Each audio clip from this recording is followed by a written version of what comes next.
There are times when long lifespans of racks exceeding that of evolving car models can be, let's say, challenging.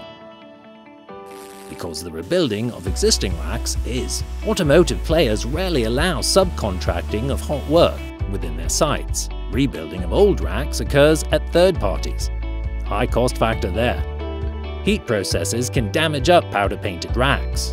If the rack is painted or galvanized, it releases dangerous emissions during welding and grinding processes. The result? Many companies scrap out their old racks. So here's a step to revolutionize steel packaging within the automotive industry. A market to rebuild old steel racks and accommodate fresh parts. Clip-Lok's ReRack.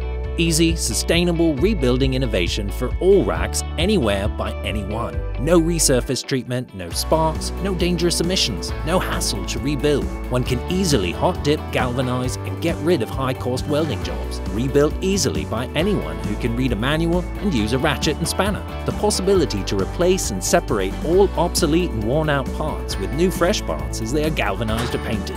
Here's to setting a new standard for steel racks with a standardized, sustainable, and cost-effective manufacturing process. The reusability of steel multiple times brings ReRack into perfect sync with the green revolution. Let's manifest sustainable rebuilding. Re-racking.